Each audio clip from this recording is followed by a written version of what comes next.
بسم الله الرحمن الرحیم. عزیزمون گفتن با زبانهای مختلف بگیم تا همه بشنون.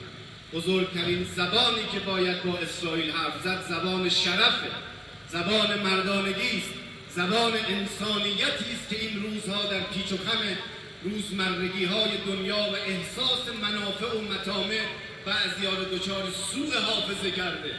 کسانی که در کنار ملت فلسطین از سر فریاد الهی حضرت امام ایستاده بودند، بعضی از همین شبه کشورهای اطراف اخیراً تازگی ها نشستن توافق کردند.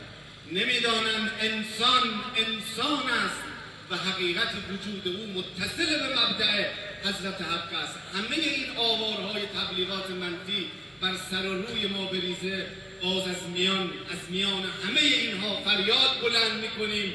به تعبیر حضرت امام ما شریک غم مظلومان عالمیم، ما شریک غم مظلومان عالمیم، چون انسانی مرز و جغرافیا نداره. این حقیقت اگر کسی انسانیت رو محدود به جغرافیا کرد، محدود به زمان کرد، انسانیت رو نفهمیده.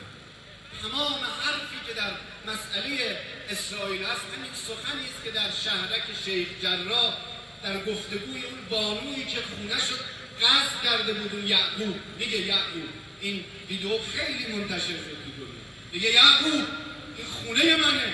اینو قبلا نیست که همون میشناختن، مراوده داشتن، میگه این خونه منه یعقوب، تو که میدونی این خونه منه. میگه فلانی اگر من ندزدم یه کسی دیگری میدزده. تمام حرف فلسطین در این یک دیالوگه، تمام حرف اسرائیل در این حرف بی‌شرفانه است که ما میدزدیم تا دیگران ندزدن، چون گردنمون کلفته، چون پروپاگاند در اختیارمونه، چون میتونیم حقیقت و واژگون نشون بدیم، چون میتونیم جای جلاد و شهید رو عوض کنیم.